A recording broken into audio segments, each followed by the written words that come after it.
I remember the first night on the hunting trip, the forest settling around me like a living, breathing entity.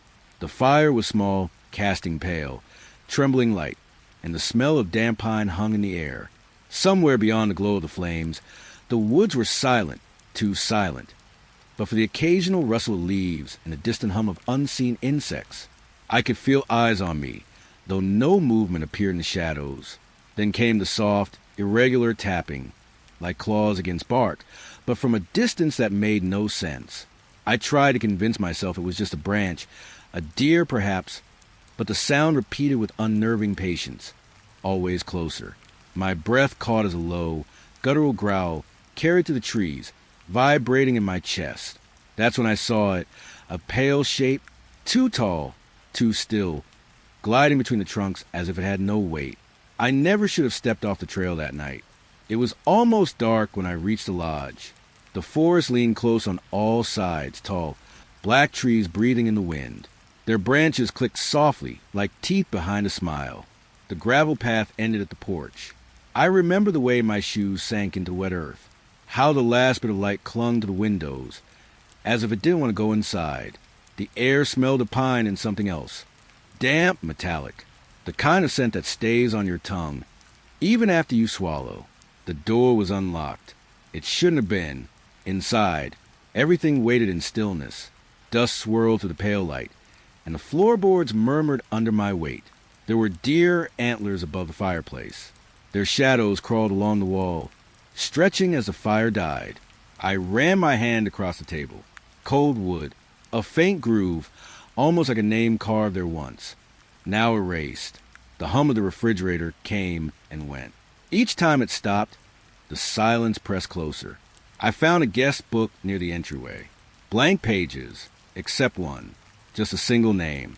Written years ago. The handwriting was shaky, almost trembling.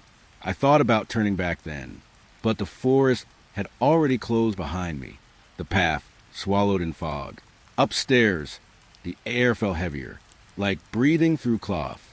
My reflection followed in the hall mirror, a few steps behind where I thought I was.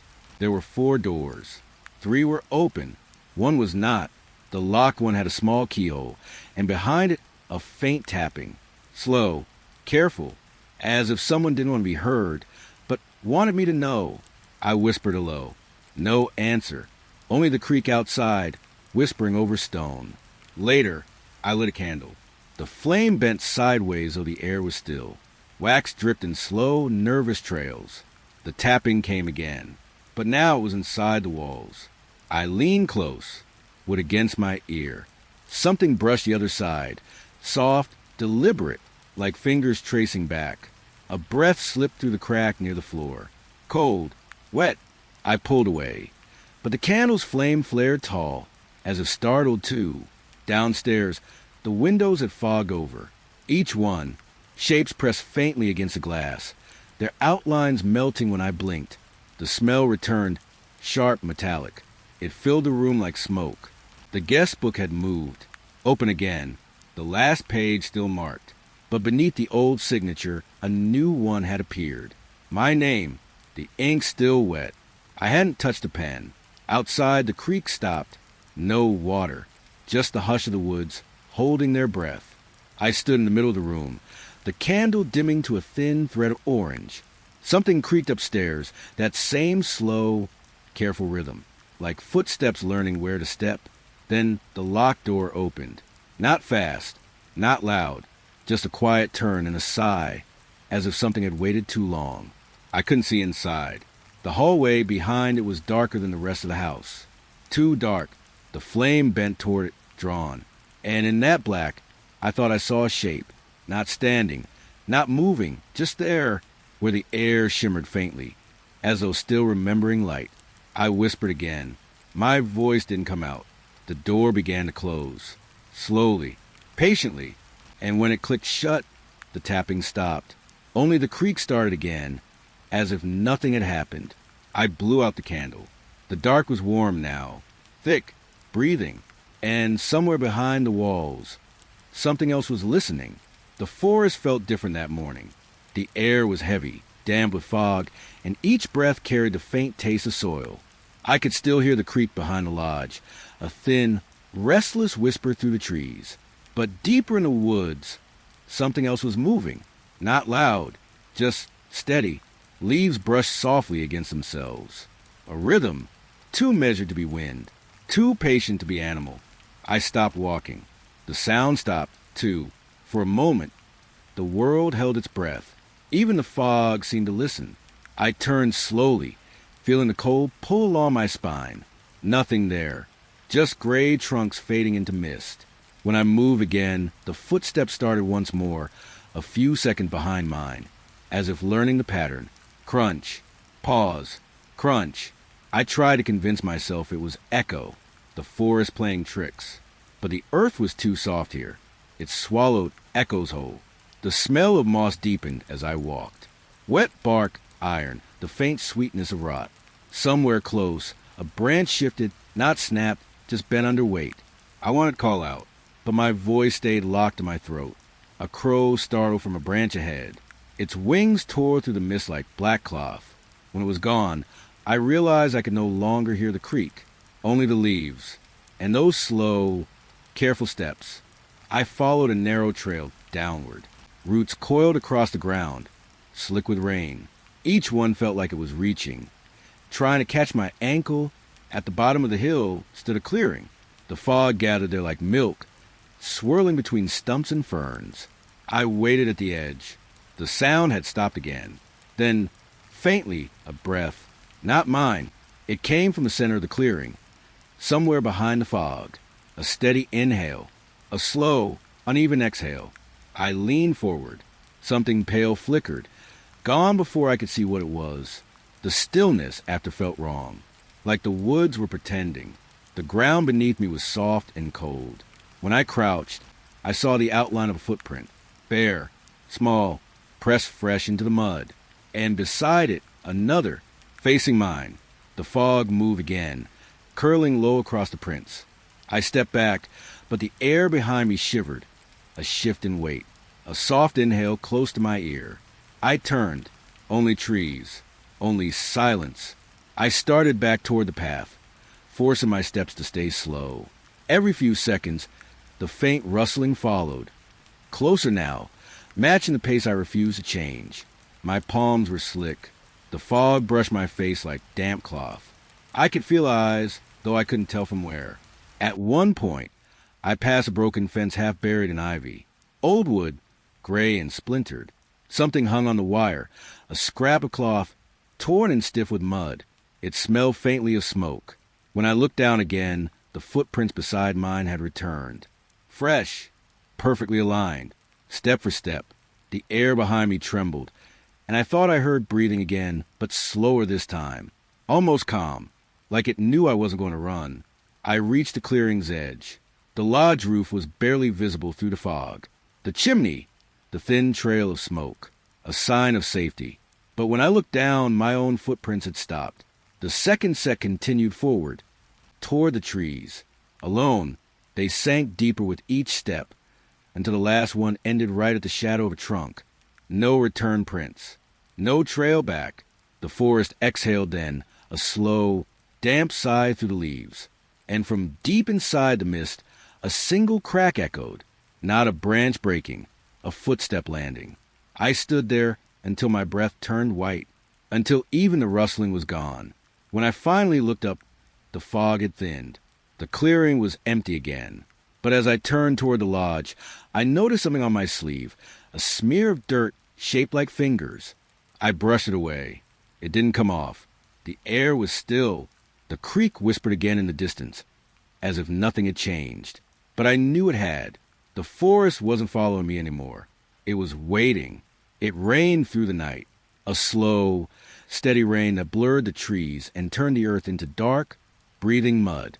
By morning, the forest was still dripping, every branch bent with weight, every leaf trembling under tiny beads of water. I followed the same trail I'd walked yesterday, the one that curved behind the lodge and disappeared between the pines. The air felt colder now, wet moss underfoot, the faint hum of insects trying to wake. That's when I saw them, the prints. They were pressed deep into the mud, just beyond the path. Not boot marks. Not animal. Each one stretched longer than my arm, ending in clawed tips that dug into the soil. 5 of them. Sharp. Precise. They weren't there before. I crouched down. The mud still held the shape cleanly, edges unbroken, as if whatever made them had passed minutes ago. A smell drifted up, iron and wet bark. It stung the inside of my nose. The prints led toward the tree-line, then stopped. No scuff marks, no drag, just gone. The ground beyond was untouched. Leaves still glistened, not a single one disturbed. I listened. The forest had gone too quiet again. No birds, no wind. Only the faint drip of rain sliding from one branch to another. I felt a chill move along my neck. It wasn't the cold. It was that stillness. The kind that waits. When I stood, the air shifted. Not a sound. Just pressure. Like something was breathing in with me. I stepped back. The prints looked different now from where I stood. Deeper, like something heavier than flesh had pressed down. For a moment, I thought I saw the mud tremble. Just slightly, as if something underneath was shifting. I walked around them, careful not to touch. Each step I took left faint marks beside the deep ones.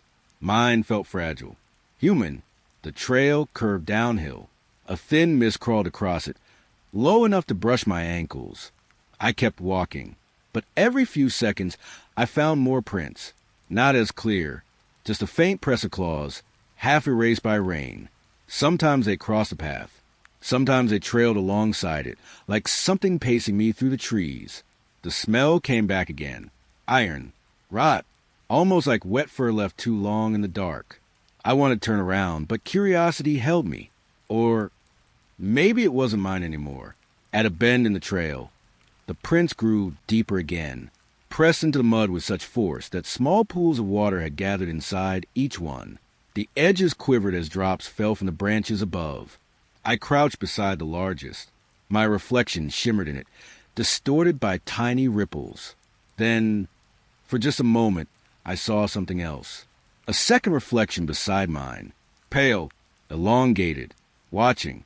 I blinked and it was gone. The forest whispered behind me.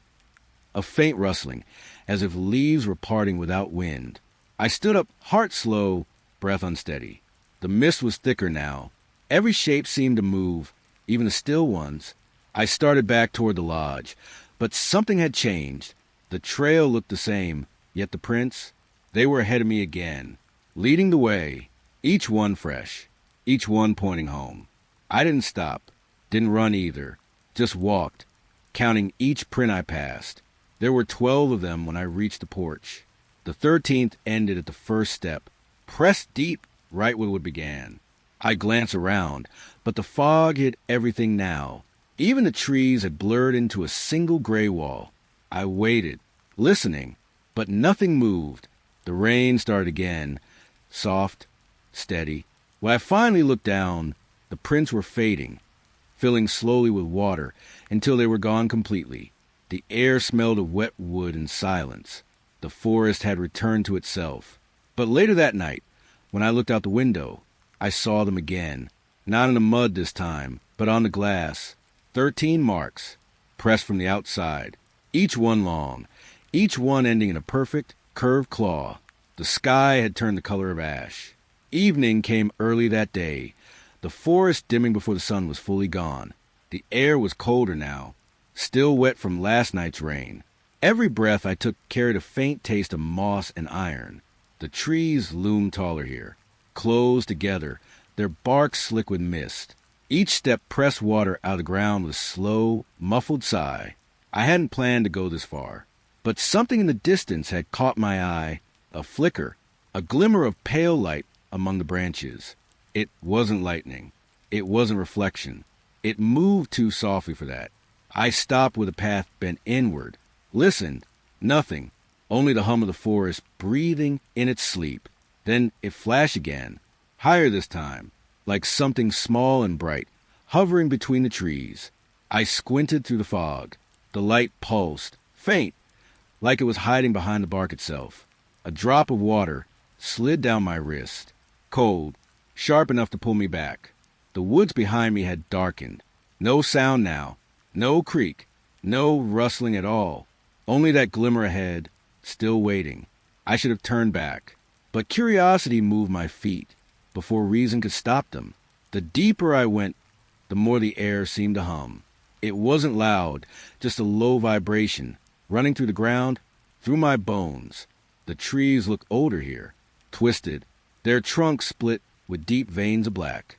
And at the top of one, there was again the glimmer.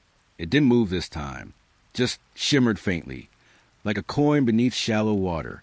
I couldn't tell what it was reflecting. There was no sun, no moon, only gray sky and the smell of damp leaves. I stood beneath it. The air around me was cold enough to sting. Each breath left white wisps that vanished before my eyes. Something shifted high above. Branches swayed, though there was no wind. The light blinked once. Then again, almost like it was breathing. My chest tightened. A strange calm spread through me, the kind that feels like fear held perfectly still. I whispered a single word, though I don't know why. It flickered in response. The hum in the air deepened, vibrating in the hollow of my throat. And for a second, I thought I saw movement in the fog. Not in front of me, but beside. A faint shimmer low to the ground. Then another, and another. Tiny glints, like drops of water catching unseen light. Forming a loose circle around me, I turned slowly. The fog seemed to breathe with me. Everywhere I looked, the glimmers multiplied, tracing faint outlines of something tall, something standing among the trees. Its edges quivered, barely visible, as if the air itself had a shape I couldn't move, couldn't speak. The hum rose again, a quiet pressure, curling behind my ears, pressing at the inside of my head. The light above began to fade. The shapes around me melted back into fog. And then silence, so complete that I could hear my heartbeat echoing in it. I took one step backward. The ground sank slightly, mud clinging to my boots. When I looked up again, the glimmer was gone. Only the empty branches remained, black against the white sky.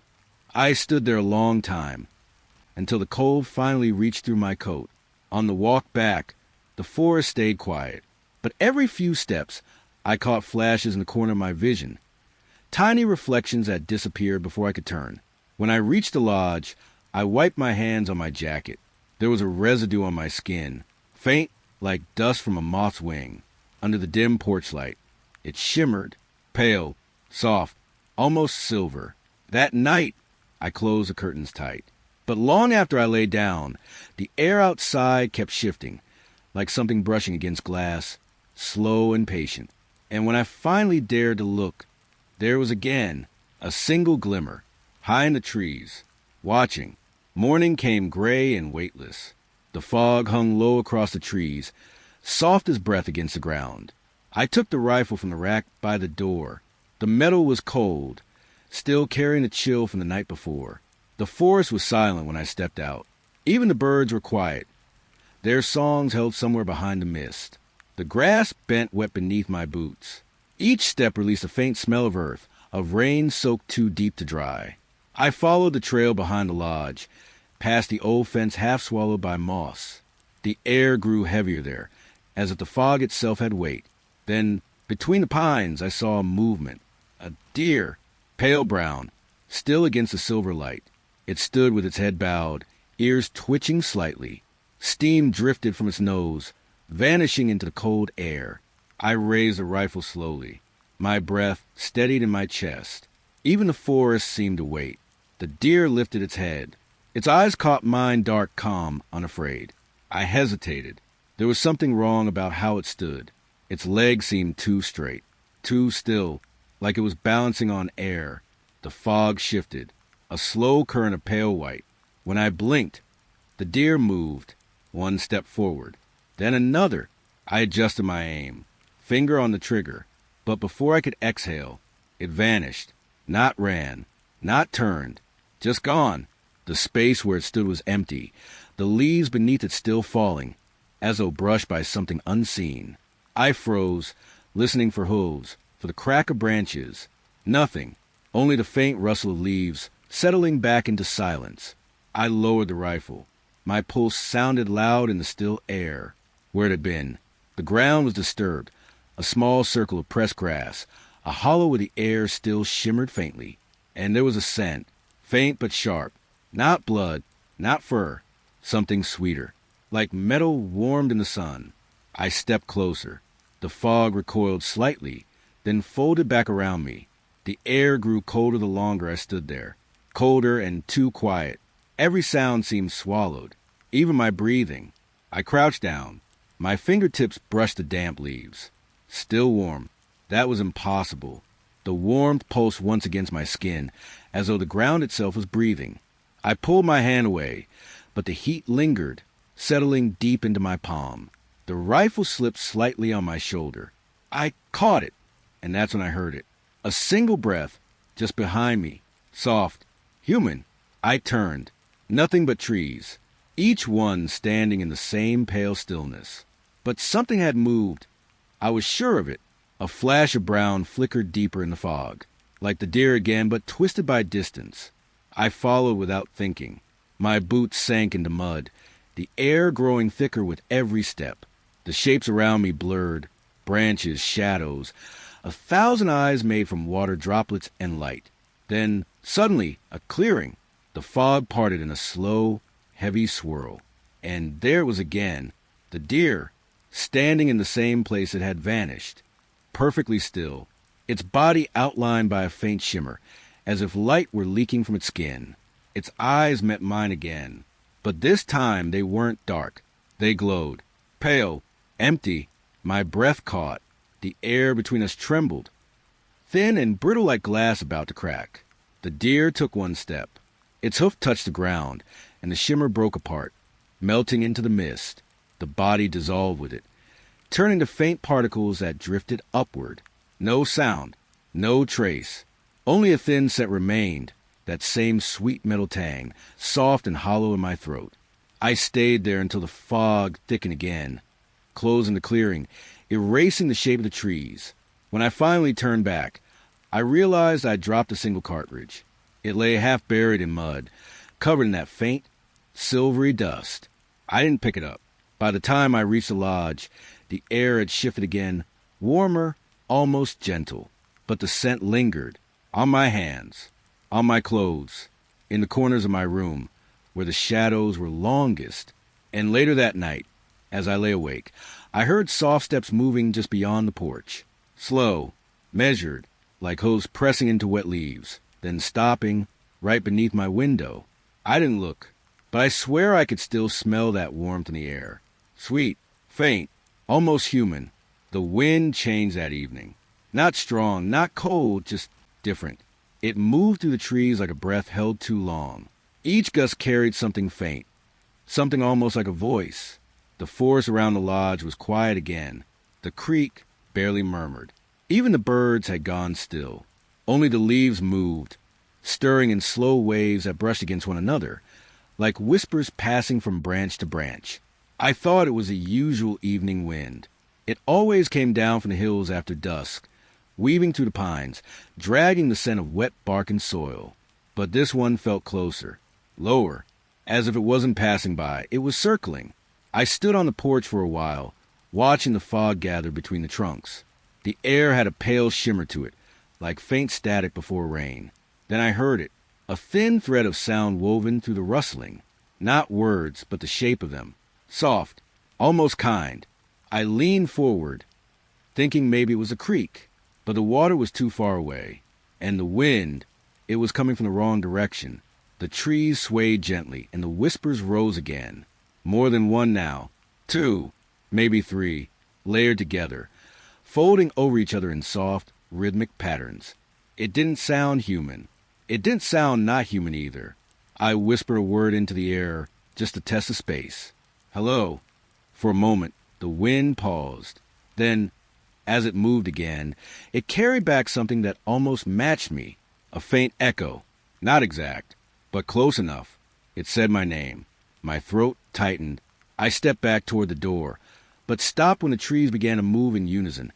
A slow shiver of branches that bent and creaked like they were listening too. The wind carried another voice then. Lower, drawn out. It slid through the fog and pressed softly against my ears. It sounded like someone trying to speak through water, I couldn't tell where it came from. The trees, the creek, the air itself. Every direction felt the same. Every sound folded into the next. A dry leaf brushed against my ankle. Then another. They moved in slow circles, caught in a current that didn't exist anywhere else. The smell of pine deepened, sharp, almost metallic. The air thickened, pressing cool against my skin. I stepped off the porch. The ground was damp, and every step made the whispers shift. When I stopped, they stopped. When I breathed, they followed the rhythm. The wind wasn't random anymore. It was waiting. I reached the edge of the clearing. The fog was denser here, a low wall of white drifting just above the ferns. Through it, a single tree stood apart, its branches twitching though the air around it was still. The whispers gathered there, circling the trunk in gentle spirals. I could feel the hum against my chest. It vibrated through the air, through the wood of a rifle still hanging by my shoulder. I thought I heard a word. Clear this time. Stay. The leaves shifted again. Another voice joined. Then another, dozens now, whispering in and out of one another, the same rhythm, the same calm persistence. Each one seemed to know my breath, my heartbeat, the tiny scrape of my boots in the mud. The wind curled around me, cool at first, then warm, like someone exhaling against the back of my neck. I turned. There was no one there, but the air carried the faint smell of rain and iron. I backed away slowly, my steps too loud against the hush. The voices grew softer, fading as I moved toward the lodge. By the time I reached the porch, the wind was still again. The trees stood motionless. The fog lay flat across the ground. I waited, listening. Nothing. Just when I thought it was gone, a single gust slipped past me. Quick, cold, almost playful. It brushed my cheek like a hand. And in that breath, right before it vanished into the dark, it whispered one last word. Not clear, not loud, but close enough to understand. Inside, I turned toward the door. The handle was already moving. Slow, quiet, the wind outside still completely. But the whisper didn't. It was somewhere behind me now, inside the walls, following the air as it settled into silence. It wasn't on the map. The clearing. I'd walked this trail dozens of times before. Every bend, every tree, every ridge of moss felt familiar. But that night, it opened up where it shouldn't have. The path curved right, and then there it was, a hollow space in the forest, wide, empty, silent. The trees stopped too suddenly, like they'd been cut away all at once. Their roots clung to the edge of the open ground, knotted and tense, as if they didn't want to cross into it. The air changed the moment I stepped forward. Heavy, still. Even my breath felt thicker, like the air itself didn't want to move. I remember thinking, how could I have missed this before? There were no signs of clearing work, no cut stumps, no tire marks. Just smooth earth, flattened, untouched.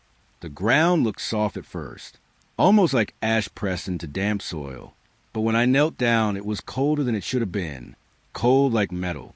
No birds, no wind, just that strange, low hum you hear when silence lasts too long. The shadows didn't move the way they should. The moonlight reached into the clearing, but the edges stayed dark, as if the light was being swallowed. I told myself to keep walking. Just pass through. Don't look too long. But the longer I stood there, the smaller the world behind me began to feel. The forest line looked farther away, like the clearing was stretching. The trees leaned in just slightly, their branches overlapping in shapes that didn't seem right. The shadows were wrong, too. They pooled in small, trembling patches that pulsed, almost like they were breathing.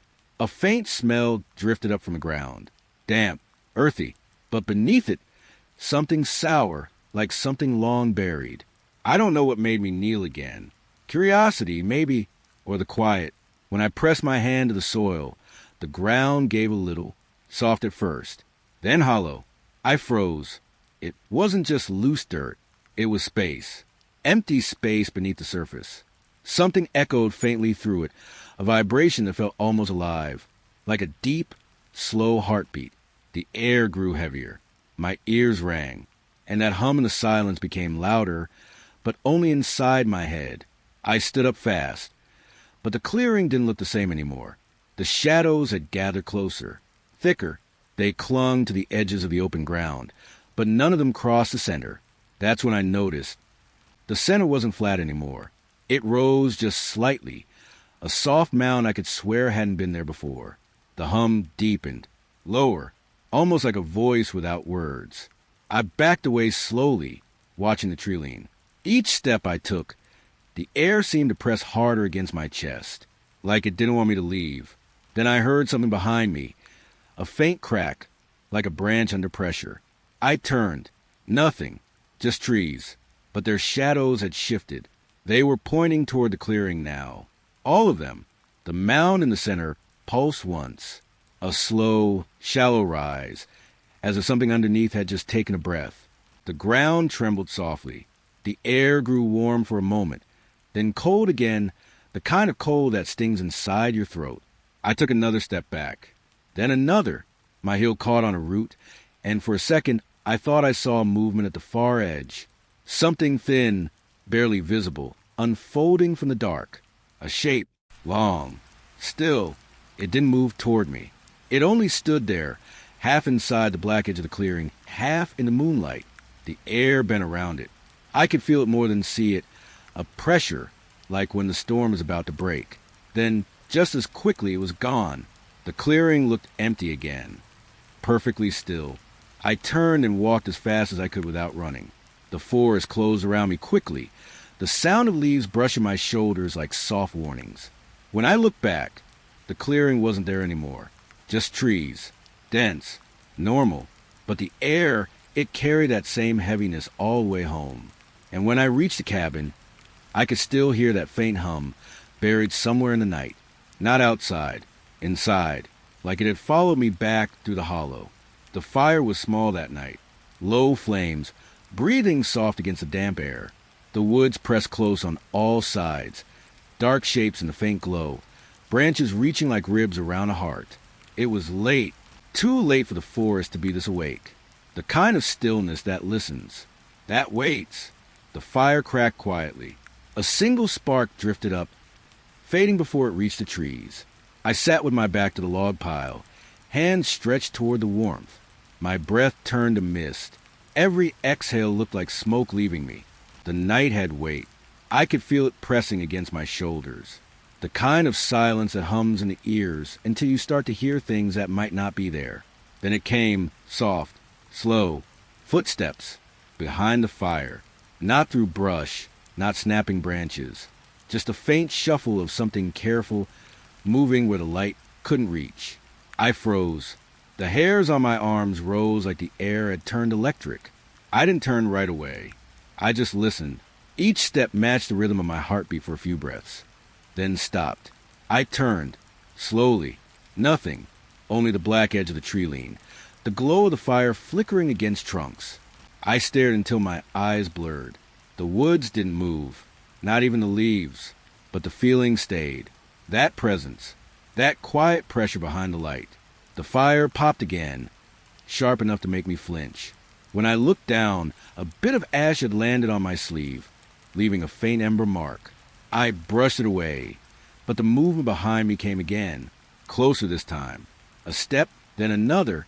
I turned faster. Still nothing. Just shadows moving with the flame. Just a whisper of heat against cold air. I spoke without meaning to. A quiet, cracked whisper. Who's there? The fire seemed to shrink at my voice. The warmth pulled back from my hands. The dark grew heavier. My breath caught. The footsteps came again, from the other side now.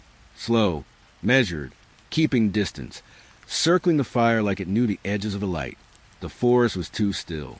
No crickets. No wind. Even the creek nearby sounded farther away than before. It felt like the night was holding its breath. I stood up. The ground was damp, cold soaking through my boots. The smoke drifted toward me, thick, bitter, stinging my eyes. Through the haze, something flickered between the trees. A pale line, maybe movement, maybe light catching on bark. But it was gone as fast as it appeared. I took a step closer to the fire, the warmth barely reaching me now. The shadows beyond it looked wrong, too deep, like the light couldn't touch them anymore. The footsteps stopped again. but there was breathing now, faint, slow, almost matching mine. It wasn't close, but not far enough either. The smell of the smoke shifted. No longer wood. Something sweet, like rot soaked in rain. I backed up until I felt the log at my knees. Sat down hard. Watched the flames shiver. The fire bent once. A sudden gust, but no wind touched my skin. And in that bend, just for a second, I thought I saw something standing there. A tall outline. Still, half in shadow, half in pale light. The fire flared and it was gone. The silence that followed was worse than the sound. I stayed there, hands still trembling near the coals. Listening. Every few minutes, I'd hear a leaf shift, a distant step, a breath that wasn't mine. And every time I turned, the woods were empty, but the light felt smaller, the dark closer. The fire finally burned down to a dull red hum. No flame, just warmth fading from the dirt. I sat there until even that went cold. When I finally turned to check the trees again, there were prints in the soil behind the log pile.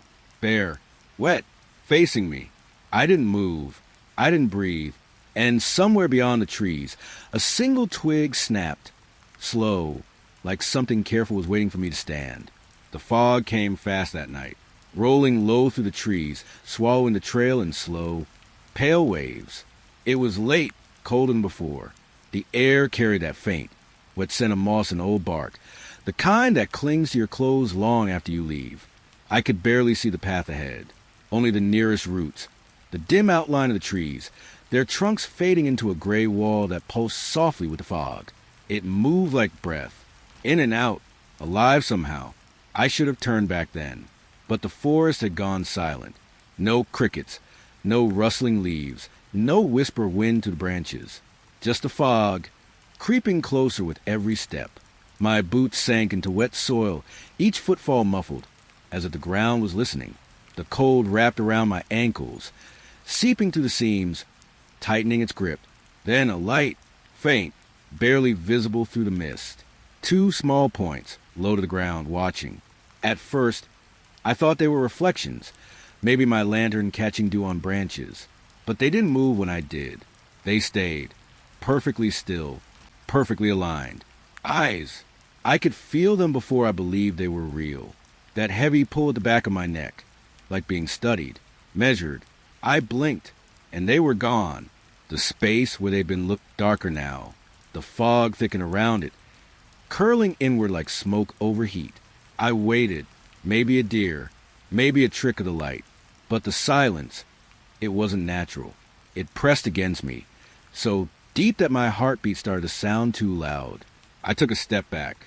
The mist shifted, a soft ripple, and then they were there again, closer, the same glowing points, a faint yellow-green that seemed to pulse with the rhythm of my breath. Not blinking, not moving, just watching.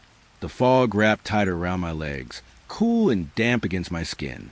Every inch of me wanted to run, but my feet wouldn't move. Something about that stillness felt wrong.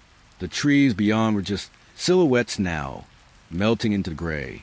The air was heavy enough to taste metallic, like wet stone. I blinked again. The eyes vanished.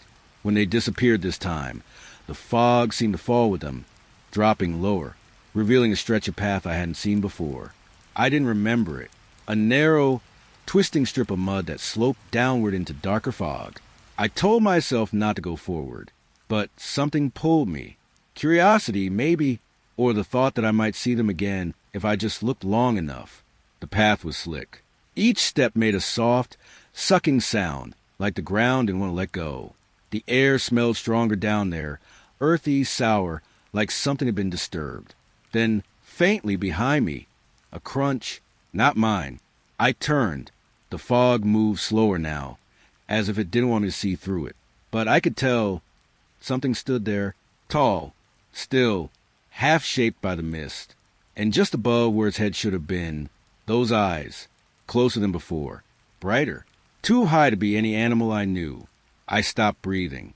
The glow didn't flicker this time. It held steady, almost gentle. And then it blinked. Once. The fog pulsed outward with that blink, like a wave of breath against my skin. Cold, damp, wrong. I stumbled back. The trees behind me blurred into the mist. The world felt smaller, compressed between that glow and the choking air around me. When I blinked again, they were gone. Completely.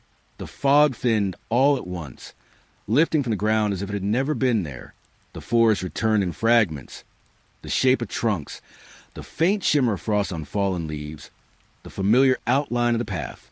It looked normal, peaceful even, but the silence didn't lift. The forest still listened, still waited. I started walking again, each step careful, each breath too loud. The air felt colder now. And every time I blinked, I saw faint afterimages in the dark. 2 soft lights, hovering just ahead, always at the edge of vision, always waiting for me to look again. It was early morning, the kind of gray light that barely wakes the trees. Mist still clung to the edges of the field, and the air smelled of wet bark and cold dew. I'd set my target against an old oak, the bark dark and rough, soft with moss where rain never dried. My bough rested easy in my hands, smooth, familiar. The curve of it had always felt steady, like part of me. There was nothing strange that day, just silence, the faint hum of insects hidden in the brush, a low chill settling over the ground. I drew the string slowly, the pull steady against my fingers. The arrow's feather brushed my cheek. Everything felt right. The weight, the breath, the stillness before release. Then, just before I let go, something shifted in the air. A small tremor, like the space around me had inhaled. The string slipped, but the arrow didn't fly. The bow snapped. A sharp, dry crack split the air, louder than it should have been. It echoed once, then was gone. I stumbled back, the broken half of the bough still in my grip. The wood split clean down the center, not frayed, not strained, just broken. Perfectly. I stared at it, waiting for my mind to catch up. Nothing had hit it. No pressure. No flaw. It had just come apart. The mist hung thicker now, curling low around my boots. I could hear faint drops falling from the trees, but none of them reached me. The air felt too quiet, too full. I crouched to pick up the other half.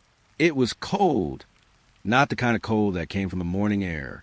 Colder, like it had been buried in ice. A faint smell drifted up from it. Burnt resin. Faint, but sharp enough to sting the back of my throat. I glanced at the oak where I'd been aiming. The target still hung in place. The arrow holes from earlier clean and dry, but the bark around it, the bark looked wrong. It had split, thin cracks running upward like veins, like something beneath was trying to breathe through it. I took a step closer. The air shifted again. A low vibration, too deep to be sound, rippled through the ground. My chest tightened. The mist trembled at my feet, and from somewhere behind me, just past the edge of clearing, a faint creak, like with bending, slow, drawn out, familiar. I turned, expecting to see one of the spare bows leaning against the bench, but they were still, untouched. The sound came again, closer this time, a long, strange stretch, like something invisible was drawing a string that wasn't there. I held my breath. The air felt thin, like every sound was being swallowed before it could escape. And then that same crack, the same exact pitch, from somewhere deep in the fog. The echo crawled to the clearing, bouncing off the trees, fading into the soil beneath me. I backed up until my heel hit the bench. Every muscle in my body waited for something, a shape, a movement, anything to make sense of it. But nothing came, only the fog, the smell of sap, and the broken halves of the bough in my hands. The wood looked different now. The grain had darkened, thin lines spreading outward, like veins under skin. It almost looked alive. I dropped it. The pieces hit the ground with a hollow sound. Not wood, more like something empty inside. The air grew heavier, and from the direction of the oak, a faint exhale. Not wind, not animal, something slower, measured. I stared through the mist. The cracks in the tree's bark were wider now, tiny flakes that were falling like dust. A hollow space had opened just below the center, a dark slit, narrow, breathing softly. I stepped back, once, twice. The slit pulsed once more, and the sound that came from it, A faint twang, like a bowstring drawn tight and cut clean through. The mist shivered. The air released its hold. And just like that, everything was still again. The oak stood quiet. The cracks gone. Only the target remained, holes neat and still. But the broken bough, when I bent down to gather it, was gone, only the faint imprint of its shape pressed into the dirt, and the smell of burnt resin lingering in the fog long after the forest went silent again. It started near dusk. The forest was still, too still. The air had that dim, copper taste that comes before rain, cold enough to sting the breath. I'd built a small fire near the base of the ridge, just enough to keep the damp away. The smoke rose slow and gray, curling between the trees like it didn't want to leave. The forest stretched out around me, dark trunks fading into mist, branches swaying without wind. Every sound felt swallowed. Every movement seemed smaller than it should have been. I remember poking at the fire with a stick, listening to the hiss of the wood. The light flickered across the moss. And that's when I heard it. A low sound, so low it barely registered as noise at first. More like pressure, like the air had shifted. It came again, longer this time. A drawn-out groan that rose from somewhere deep beneath the trees. I felt it before I truly heard it. A tremor through the soil, through my chest, like a heartbeat that wasn't mine. The fire cracked. Sparks jumped into the air. For a moment, I thought it was thunder rolling down from the hills. But there were no clouds thick enough for that. And thunder doesn't breathe. The sound rose again, closer this time. A howl, low, guttural, unbroken. It stretched until it almost didn't sound like any animal I knew. Too steady, too heavy. The forest held its breath. Even the insects had gone quiet. I stood slowly listening. The sound echoed once more, then split. One call became two, then three, each one lower than the last, vibrating through the trees, reverberating in my ribs like the hollow of a drum. I turned toward the direction it came from, north, where the ridge curved down into fog. But the mist had grown thick, a solid wall of gray, rippling as though something large was moving inside it. I felt a pulse under my boots. Just one, then silence. The fire sputtered, the flame shrinking until it was no more than a faint orange thread. Every instinct told me not to move, not to breathe too loud. The howls began again, but now they came from every direction, circling, weaving between the trunks, never closer, never farther. Each one different, a lower pitch, a broken growl, a wet rasp that felt too close to words. My hands were trembling, though I didn't realize it until I felt the tremor ripple through the stick I held. The wood hummed faintly, in rhythm with the howls, like something inside it was answering back. I stepped away from the fire. The ground beneath the moss was soft, spongy with moisture. Each step made a quiet, sucking sound. The air smelled thick, like metal, like rain that never fell. The mist shifted again, rolling forward as if drawn by breath. And for a moment, I saw them. Not shapes exactly, more like impressions of movement. Tall, bending figures. No fur, no faces, only the faint gleam of something wet, and the way the fog twisted as they passed through it. Their howl stopped, all at once. The forest fell silent again, so completely that the crack of cooling wood sounded deafening. My ears rang with the absence of sound. My chest still vibrated, as if the echoes hadn't realized the noise was gone. I turned back toward the fire, or where it had been. The smoke was gone. The coals, too. Only blackened stones remained, cold to the touch. Something brushed past me. No footsteps, no breeze, just pressure, a ripple of air moving wrong. Then another howl broke the silence. Right behind me. I froze. It was deeper than before. So deep it hurt to hear it. The sound rolled through my stomach, up my throat, like it was trying to climb out of me. I didn't turn around. Couldn't. The next breath I took felt thick, like the air had turned to water. Every inhale heavier than the last. And then, quietly, something exhaled. Warm, wet, close enough that I felt it brush my neck. I stepped forward without thinking. My heel struck something hollow, a root, a bone. The sound it made echoed far longer than it should have. When I looked back, there was nothing, only the fog and the faint shimmer of dew catching faint light. The howls began again, this time from the ridge above, fainter, retreating, each one fading into mist until only one remained. The first voice, the lowest, dragging its final breath into the trees. I waited for it to stop, for the air to settle again. But even when the forest went silent, I could still feel the vibration in my chest. It never really left. Even now, if I stand very still, if the night is quiet enough, I can feel it again, low, far away, like something beneath the earth is still calling back. It was late afternoon when I realized the path wasn't right. The light had that golden haze, soft, almost kind, but it didn't touch the ground the way it should have. The air smelled of pine and something faintly sweet, like wet bark after rain. I'd taken this trail 100 times before. I could have walked it blindfolded, but that day it felt different. The trees leaned in closer, their branches knitting tighter overhead. The dirt was damp beneath my boots, the kind of damp that holds every footprint a little too long.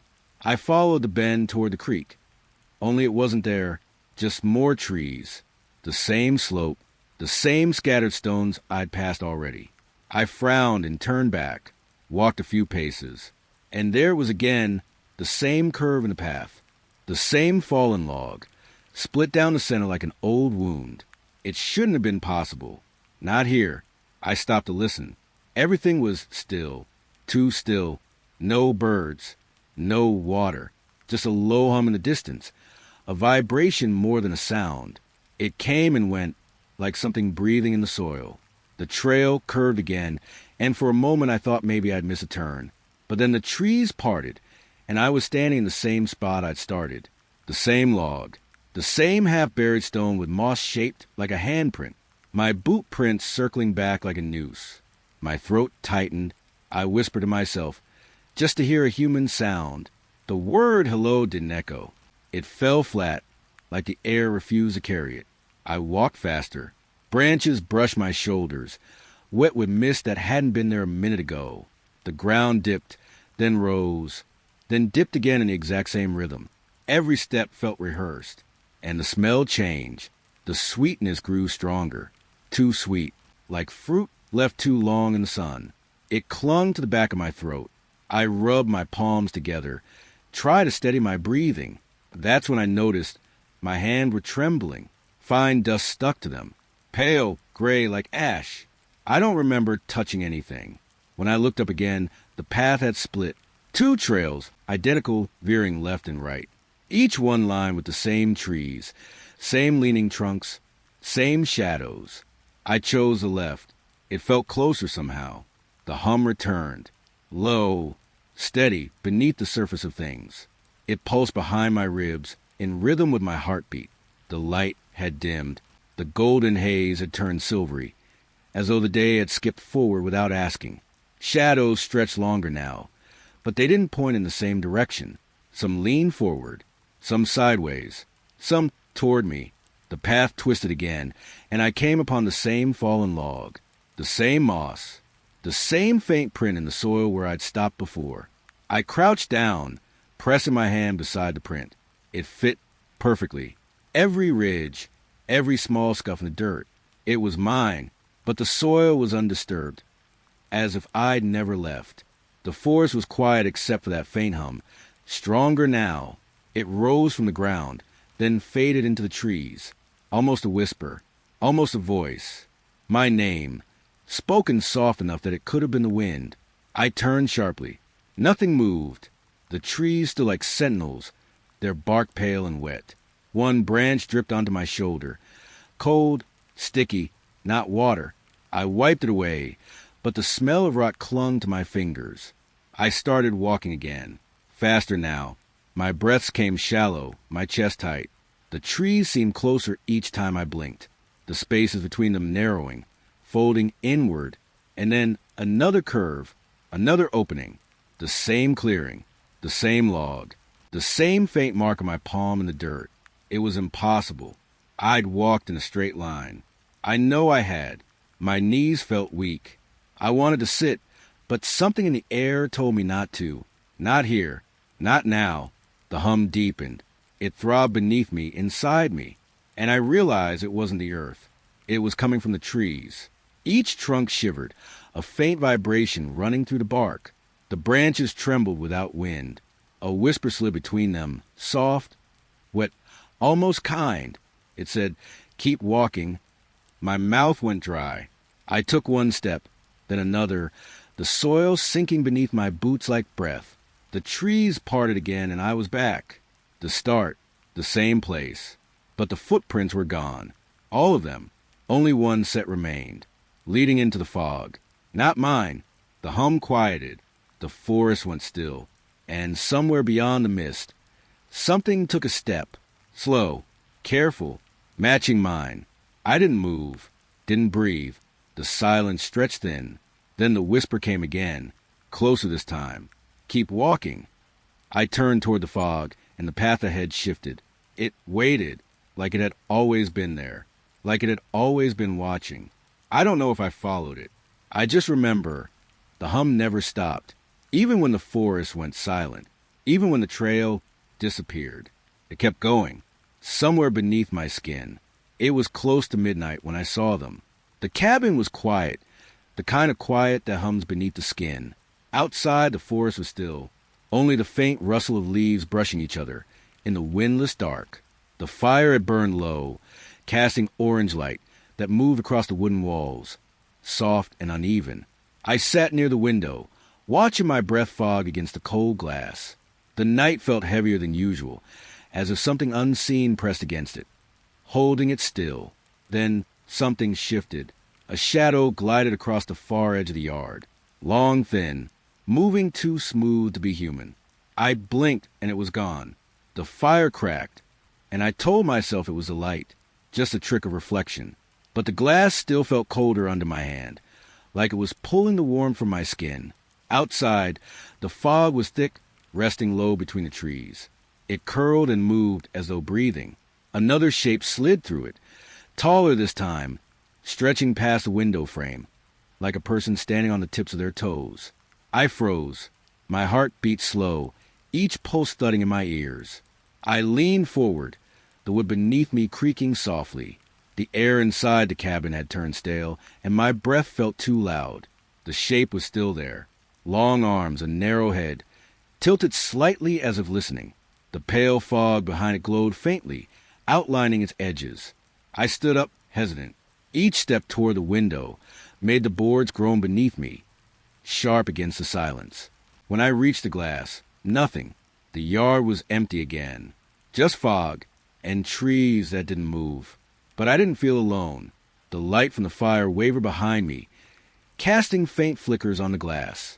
For a moment, I thought I saw something move inside the reflection, not outside behind me. I turned quickly, but the cabin was the same. The chair, the table, the sleeping bag on the floor. No one there. Still, the feeling clung. The sense that something stood just out of sight, just past the edge of light. I walked back to the window, slowly this time. The glass was fog again. But underneath that mist, two faint handprints pressed against the other side. Fingers long, too long. The breath caught in my throat. I stumbled back, nearly tripping over the rug. The prints stayed there for only a second before fading into the glass.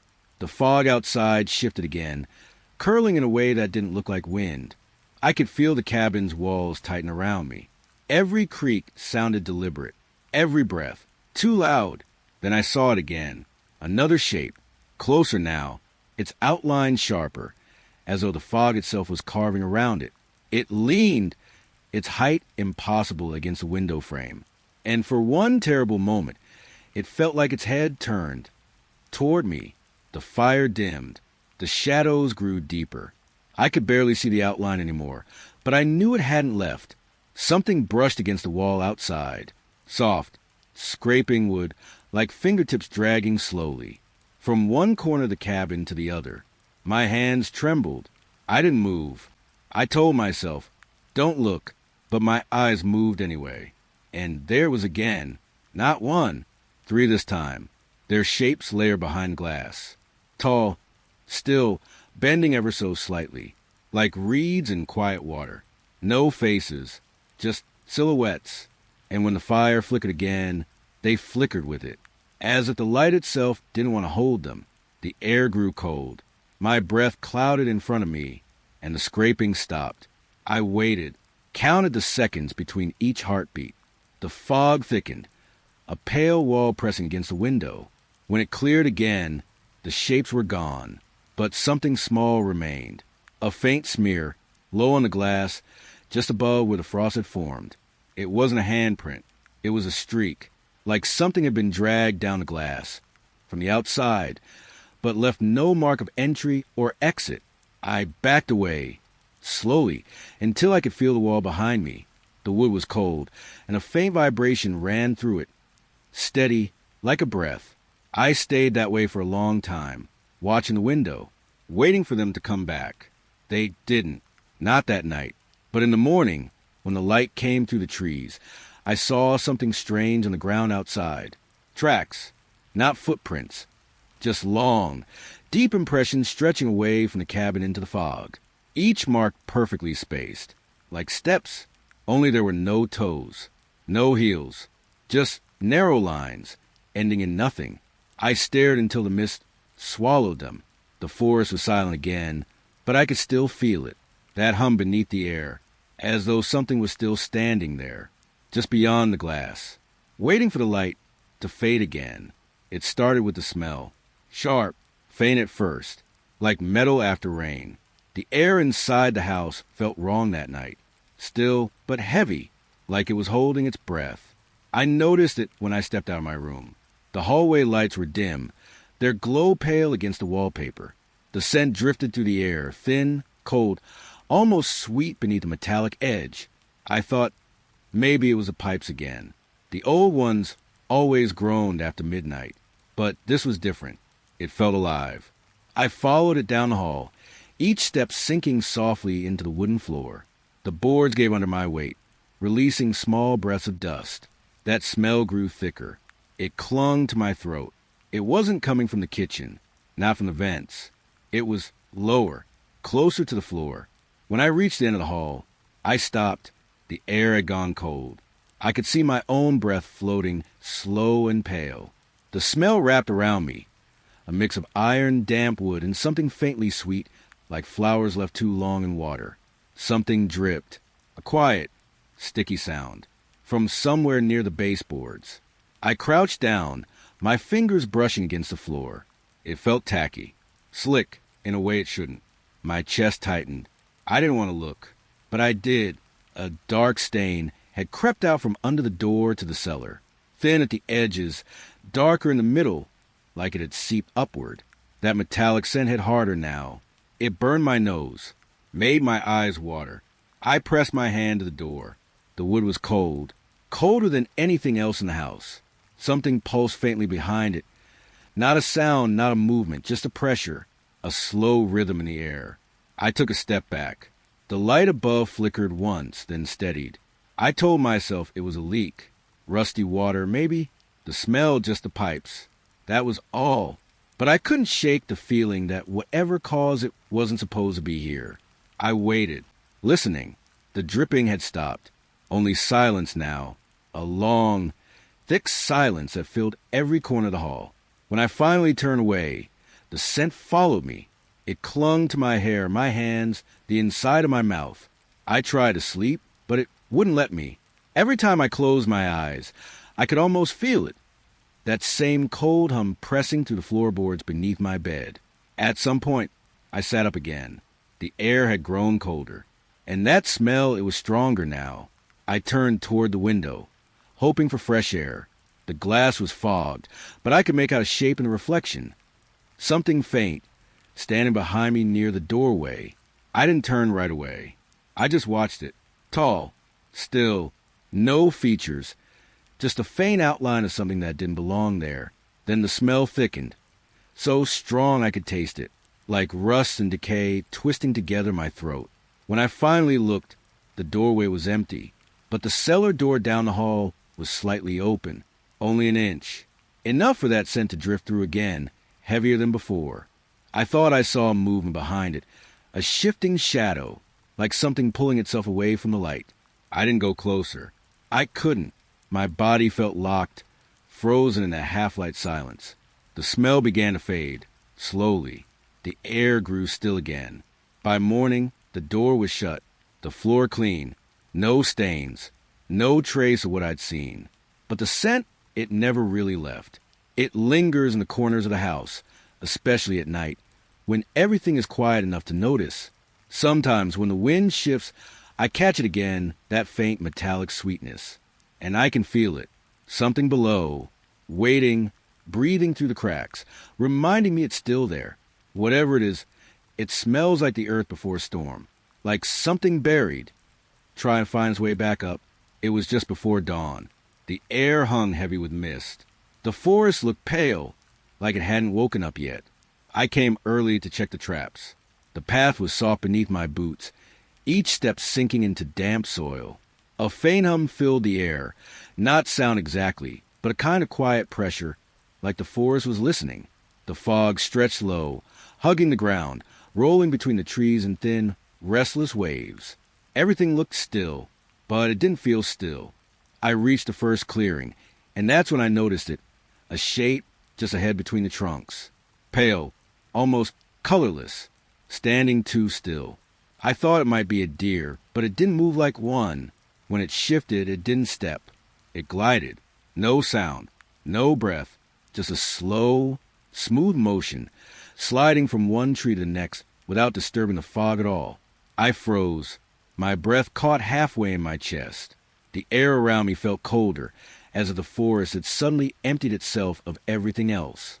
The shape paused, half hidden by the trunk of an old pine. It leaned slightly, and I saw it more clearly. Too tall, limbs thin, bent in strange ways. The pale skin, it didn't look like skin at all, more like light pressed into a shape that shouldn't exist. I tried to blink, and it was gone. Just gone. The fog thickened, curling upward around the trees. Every shadow looked deeper now. Every sound was gone. Even the birds had stopped. I stepped back. One careful step. Then another. My hand brushed against the bar behind me. Cold, rough, a small anchor in all that quiet. But then it moved again. Closer this time. Between the trunks to my left. Same shape. Same impossible glide. It didn't walk. It didn't turn. It just slid, as if it wasn't bound by the ground at all. I could feel my pulse in my fingertips. The smell of damp moss mixed with something faintly sour, like metal or whetstone. I whispered to myself, some half-word, a breath more than a sound, and the thing stopped. It turned, or maybe the forest turned with it, because for a moment, everything tilted. I felt dizzy, off balance, like I was standing somewhere that didn't want me there. There were no eyes, but I could feel it seeing me. The fog bent slightly around its shape, like it was breathing through the air itself. Then it moved again, faster, from one side to another, sliding in and out of sight, impossibly quick. I couldn't track it. Every time I blinked, it was somewhere else. The trees began to blur together, their outlines melting in the pale haze. I couldn't tell which direction the trail was anymore. It was all white and gray and silent.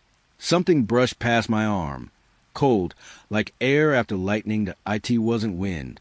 It had weight.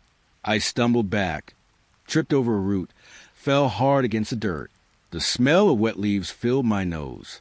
My fingers dug into the soil, trying to feel something real. When I looked up, the fog had gathered in front of me. Thick, rolling, forming faint shapes. For a second, it looked almost human.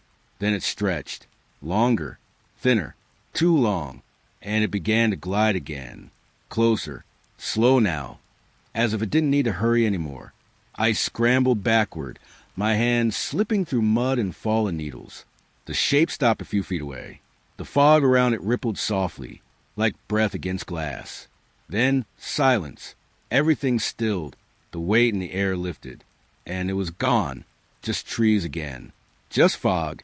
The forest slowly exhaled, and the birds began to sing again. Quiet, tentative notes breaking the hush. I stood there for a long time. I didn't move until the mist began to fade, and the first light broke through the branches. But even now, sometimes I go back.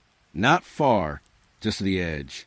I tell myself it was a trick of the light, that it wasn't real. Yet when the morning fog rolls low through the pines and the forest grows quiet again, I can see that same pale shimmer moving between the trees. Not walking, not touching the ground, just gliding, waiting, as if it knows I still watch. It was late evening, the kind of stillness that feels too quiet. The sky was gray, the last of the daylight caught in the trees. I'd wandered off the main path, just a few minutes from the cabin. The air smelled of damp earth and pine sap. Everything felt soft, the ground, the light, the silence. Then the leaves began to move, a faint rustle, gentle at first, dry and thin, like something dragging across the forest floor. But there was no wind. The air was heavy, pressed flat against my skin. Not even the branches swayed. Still, the leaves kept shifting, slow, in small circles around me, like something was brushing through them, one step at a time. I held my breath, listened. The forest held its silence, but the sound didn't stop. It crept closer, to my left, then behind me. A faint crunch. Another, measured, soft, and then breathing. Not loud, not human either. Just a low, wet rhythm, in and out, so close it stirred the tiny hairs along my neck. I turned, but there was nothing there, only the pale trunks lined in fog, and the leaves still trembling. I whispered into the dark. A name, any name, it didn't matter whose, just to hear something human in that space. No answer. The sound moved again. Behind me now, further off, then closer. Every time I turned, the rustling stopped. Every time I faced forward, it started again. The forest floor looked wrong. The leaves, they weren't lying flat anymore. They bulged in small rises, as if something was moving underneath them. A ripple, a slow, crawling motion. The air felt thicker. Each breath scratched the back of my throat. It smelled faintly metallic, like iron or blood. I stepped backward. My heel pressed into the damp soil. The ground gave a little, too soft, like something hollow underneath. The leaves shifted again, right beside my foot. Then another patch moved, to my right, then to my front. They were circling now. I couldn't hear my own pulse anymore, only that faint, wet breath, so close I could almost feel it brushing against my ear. I turned sharply. Still nothing, just fog and pale bark, and the empty shapes of trees dissolving into dark. I whispered, "Stop," and it did. For a long time, the forest was silent again. Even the leaves were still. Then something exhaled, a long, slow breath, from the hollow between the trees, deep and low, like it came from the ground itself. The leaves began to stir once more, but this time they moved toward me, drawn in small, deliberate pulls, as if the forest was breathing in, and I was the air it wanted. I took a step back. Another. My legs felt weak, like the earth was pulling them down. The rustling followed. Every step I took, it took two, perfectly timed. Always behind. I could feel the weight of it watching me. No eyes, just a pressure in the air. Something tall, something close. By the time I reached the edge of the clearing, I could barely see through the fog. The leaves had stopped again, but the breathing hadn't. It was right behind me now, so close I could feel the warmth of it against my back. A faint moisture brushed the skin of my neck, like breath, or something trying to smell me. I closed my eyes, didn't move, didn't breathe. Then it stepped away. A slow drag through the leaves, back into the dark. The air lightened. The rustling faded. The forest exhaled again, soft and deep. I didn't run. I couldn't. I just walked until I saw the faint glow of the cabin light through the trees. Even then, the leaves kept whispering behind me, not moving this time, just shifting, as if remembering. And now, sometimes at night, when the wind is still, I can hear them again outside my window, rustling, slow, circling, waiting for the air to go still enough to breathe again.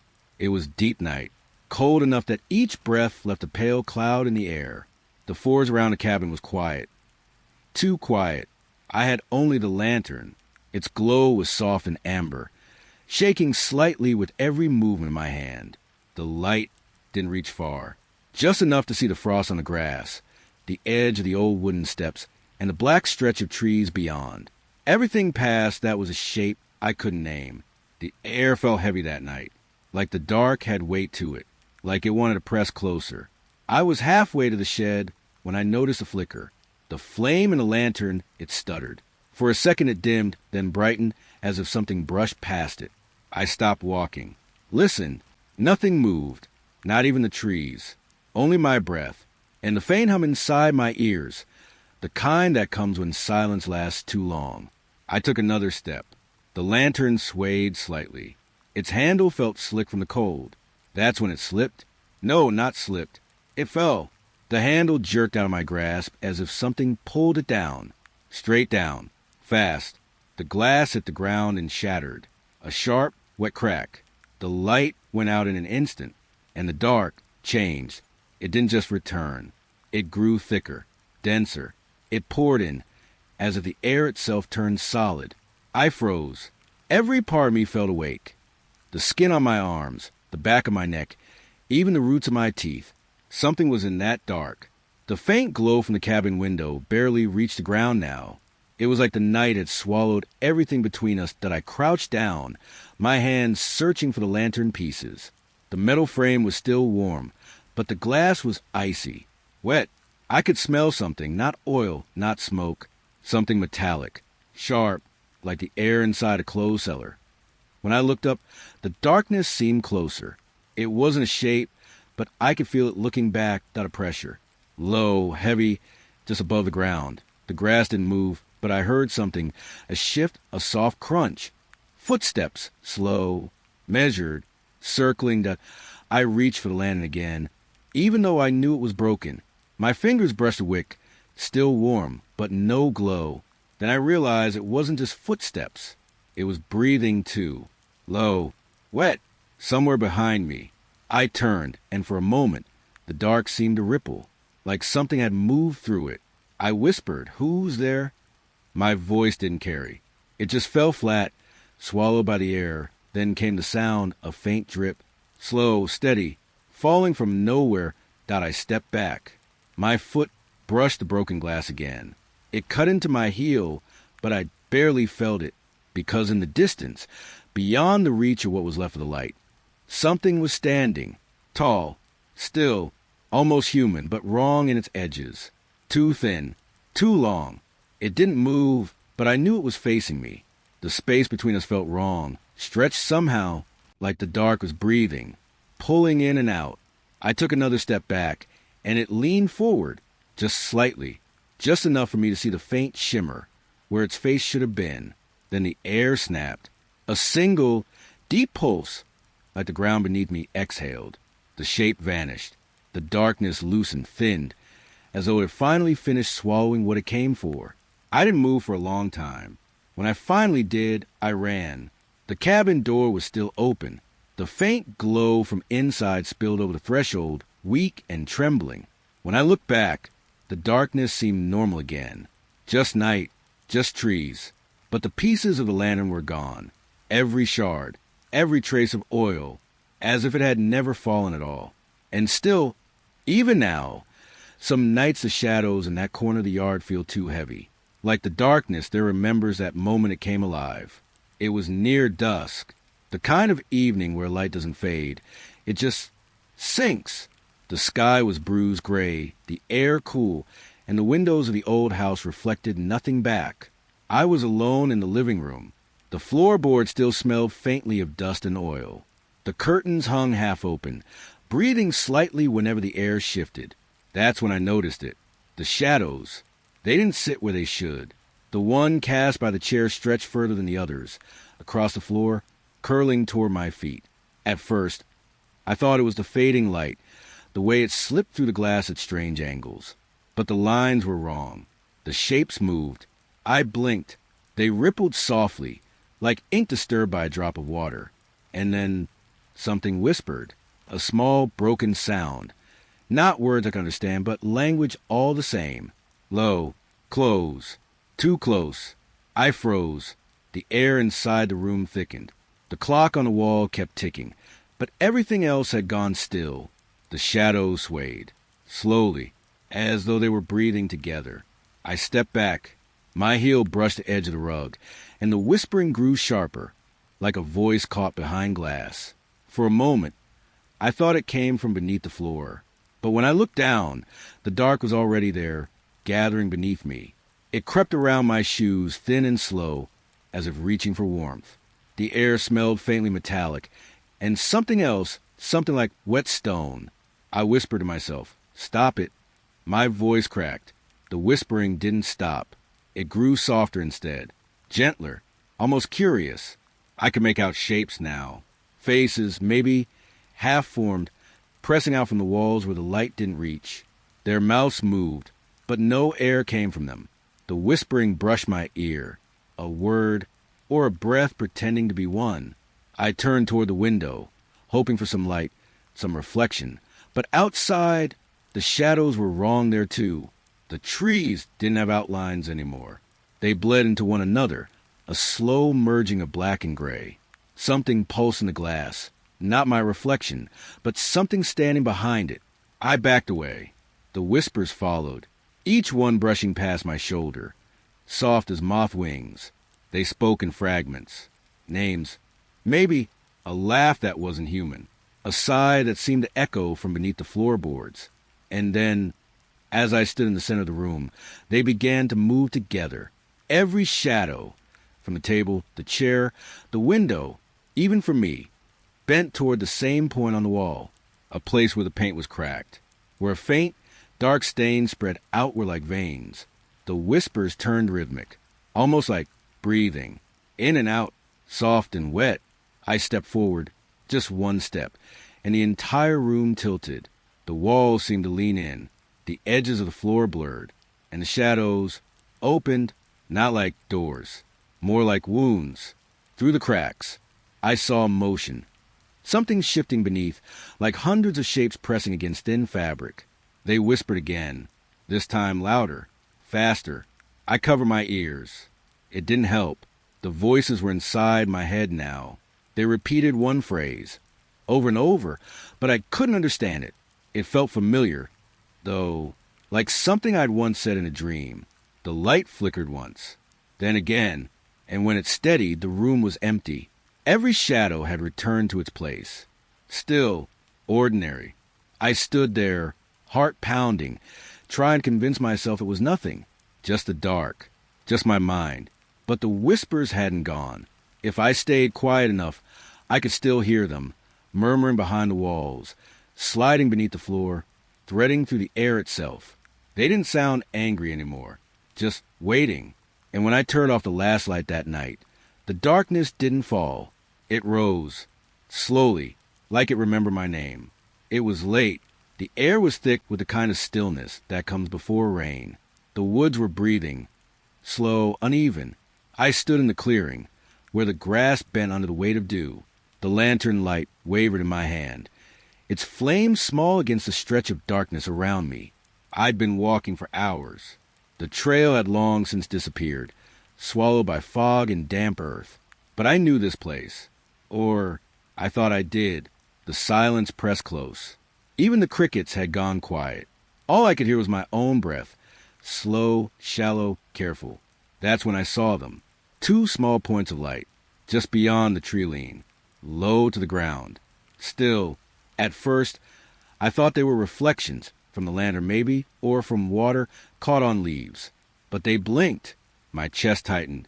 They didn't move, didn't shift or fade, just stared. I took a single step back, the grass brushing against my boots. The lights vanished. Completely. The trees beyond were empty again, but the quiet felt heavier now, like something had noticed me noticing it. I waited. Minutes passed, maybe more. The lantern hissed softly. My hands were shaking. But I didn't want to lower the light. When the eyes returned, they weren't where they'd been. They were closer, higher this time, level with my face. My breath caught. They hovered at the edge of the clearing, where the fog thickened into shapes. Every instinct told me to look away, but I couldn't. The eyes didn't blink anymore. They glowed faintly, a pale, wet light, like something half alive. The shadows around them trembled. Branches shifted. Something large exhaled, deep, slow, and wrong. I tried to speak, but the sound that came out wasn't my voice. It was a small, broken whisper, a question meant only for myself. What are you? No answer. Just that still, heavy breathing. Then movement. Not walking. Not running. Gliding. The eyes slid sideways, circling the clearing, never fully leaving the darkness. Every time I turned toward them, they vanished.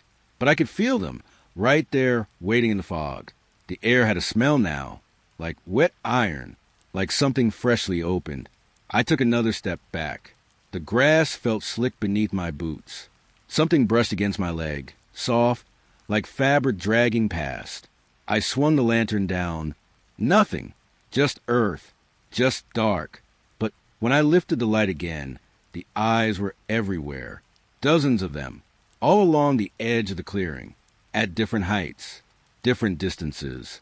Some low, like crawling things. Others tall, peering down from the branches. They didn't move, didn't blink. They only shimmered faintly in the trembling air between us. The fog pulsed. A soft hum rose from nowhere, like a voice, but stretched too thin to understand. I wanted to run. My body wouldn't listen. My legs felt buried. The eyes began to dim, one by one, fading into the dark. But the silence stayed. The hum stayed. And in that silence, something else began, a sound beneath the hum, like words spoken under breath. They were closer now, too close. The air beside my ears stirred, warm, damp. And I realized the whisper wasn't coming from the trees. It was behind me.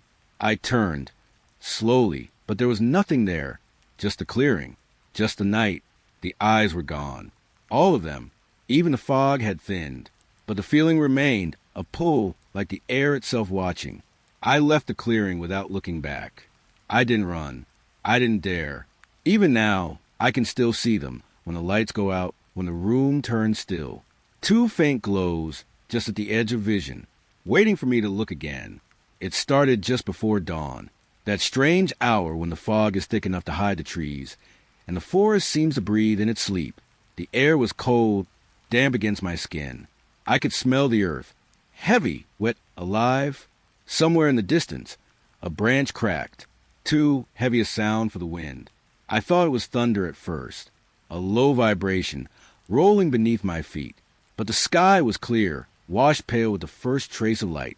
Then it came again, a tremor, soft but steady, like something enormous was moving just beyond the trees.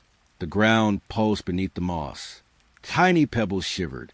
A ripple passed through the soil, as though the forest floor had taken a single, shuddering breath. I froze.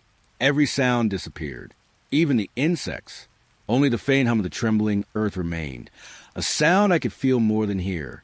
I glanced toward the slope ahead, where the fog thickened into a dull white wall. Something shifted inside it, a shape tall and uncertain, gone before I could focus. My heartbeat matched the rhythm beneath my boots. One slow thud, then another. I pressed my hand to ground. It was warm, almost pulsing. It felt alive.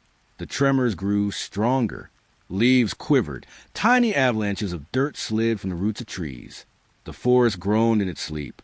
Somewhere, far or maybe close, a deep sound rumbled through fog. It wasn't thunder. It wasn't wind. It was something walking. Each step landed like a distant drum. Measured, patient, too heavy to belong to anything that should exist in these woods. I wanted to move, but the air felt too thick, like the fog itself was pressing against me, holding me in place. The vibration passed through my bones, a slow, deep resonance. The ground pulsed again, closer this time. I could see the ripples in the puddles near my feet, expanding in circles. Every time the earth shuddered, the ripples spread wider. Then the forest began to react. Branches trembled. Loose bark rained down like dry ash. Birds burst from the canopy, fleeing in sharp cries that died too quickly in the fog. And underneath it all, a sound like breathing. Long, drawn-out exhales. Heavy enough to bend the mist. Close enough to taste in the air. A damp, metallic scent, like rain on rust. I took a step back. The tremor followed. It matched me. Every movement I made, the ground answered. A deep, echoing rhythm, just out of sync with my heartbeat. It didn't feel random anymore. It felt aware. The fog began to thin for a moment, and I saw it, or maybe I didn't. A suggestion of shape among the trees. Tall, impossibly tall, its edges lost in the mist. It wasn't walking. It was gliding, each movement bending the ground beneath it. The trees leaned slightly as it passed. The earth seemed to bow, then silence. The trembling stopped. The forest went still, as though holding its breath. My own breath came out shaky, uneven. I listened, waiting for another step, another tremor.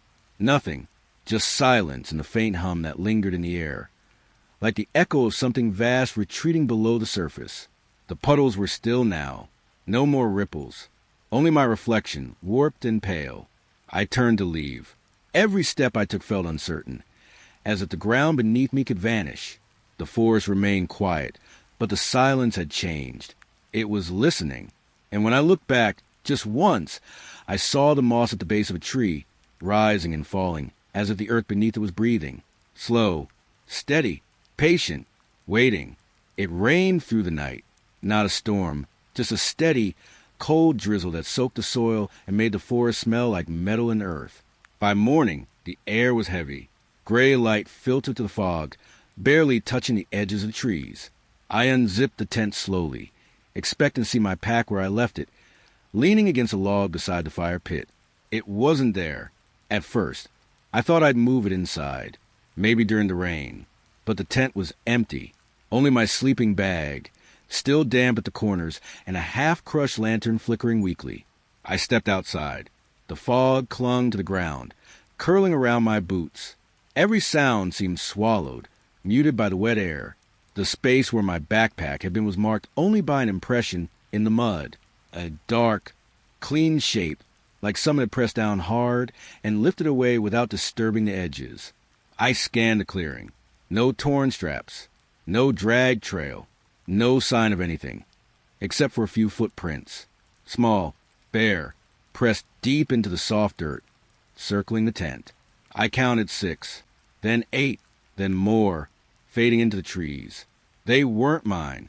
I could still see the tread from my boots where I'd stood last night. These were smoother. Human, but wrong somehow. The toes pointed in odd directions, as if whoever made them had walked without rhythm, or without care for how their body moved. I crouched down. The prints were damp but not filled with water, which meant they were fresh. Made after the rain had stopped. The fog thickened around the trees. The forest seemed to shift with it, branches bending under the weight of the silence. I whispered into the mist. "Hello." My voice didn't echo. It was eaten alive by the air. Something answered, not in sound, but in feeling, that same subtle pressure, like being watched from every angle at once. I turned toward the tracks again. They led deeper into the forest, between roots and stones, always spaced perfectly apart, as if something light had moved over ground without slipping, without hesitation. I followed. Each step made the mud whisper beneath my boots. The trail wound toward clustered pines, their trunks slick and black with rain. And then it ended. The last footprint vanished at the base of a tree. Beyond it, nothing, just untouched ground, smooth and glistening under the pale light. But my backpack was there, leaning against the trunk, unzipped. The straps were wet, the fabric darker from the moisture. Inside, everything was gone. Food, water, matches, all missing. Only one thing left. A handful of damp leaves, neatly arranged at the bottom of the pack. And in the center, a single print, the same bare shape, pressed into the fabric from the inside. I dropped it. The backpack fell against the roots with a dull thud. The fog stirred. From somewhere close, too close, I heard the faint rustle of leaves, like something brushing through them with deliberate care. I stepped back, heart beating slow and heavy. The sound moved around me, circling, the same way the footprints had around the tent. I turned, trying to catch movement in the haze. There was nothing, only the impression of shapes. Tall, still, watching. Then one of them shifted, a subtle bend of light, a disturbance in the fog. It moved between the trees with impossible quiet, smooth, like a breath traveling through air. And when I blinked, it was gone. The silence returned, but it felt different now. Tighter, waiting. I backed away slowly, keeping my eyes on the spot where the figure had been. The ground beneath my boots felt soft, too soft, as if something had loosened the earth while I slept. I didn't look at the footprints again. I didn't look back at the tent. When I reached the tree lean, I stopped. The fog shifted once more, and from somewhere deep within it, a faint splash, like a single step in shallow water. Then another, moving away. By the time the sun began to rise, the footprints had filled with rain, and the forest was silent again. But I swear, I could still see the faint outline of my pack, half buried in the mud, as if the forest was keeping it, and waiting for me to come back. The night was colder than it should have been. The kind of cold that seeps into the bones, slow, quiet, like it's waiting. Mist hung between the trees, thick and silver under the moonlight. Every branch looked blurred, every shadow softer than it should be. I had been walking for hours. The path was gone by now. Only roots and damp leaves under my boots. When I stopped, the forest stopped too. No insects, no wind, just the hum of my breath in the air. And then, that cry, it came from somewhere ahead. High, thin and wrong. Not an animal. Not human either. It carried through the trees like a hollow echo, as if the forest itself had called out. I froze. Every hair on my arms rose. The cry faded, but the air didn't feel empty. It felt stretched, as though something invisible had taken a breath and hadn't exhaled yet. I tried to listen again, but there was nothing to listen to, just the quiet pressing against my ears. I started walking, slowly. Each step sank into the soft ground, wet leaves giving under my weight. The fog brushed my legs like fingers. Another cry came, closer this time. But when I turned, it was behind me. The sound moved without direction, around me, above, below. It filled the air but never settled in one place. It wasn't calling. It was mimicking. Something about it felt hollow inside, like the sound came from an empty space trying to remember how a voice should feel. I whispered into the dark. Who's there? The silence afterward was worse than the cry, because something answered, not with words, but with breathing, ragged, uneven breathing. Not close, but not far either. The trees seemed to bend toward it. Their bark shined faintly, slick with dew or something thicker. The air smelled faintly of copper. I backed up, hand brushing against the trunk. It was cold to the touch and pulsing. A faint, rhythmic throb beneath the bark. I pulled away fast. The cry came again, deeper this time. So deep it vibrated in my chest. I could feel it in the soil, in my teeth. When I looked up, something flickered between the trees.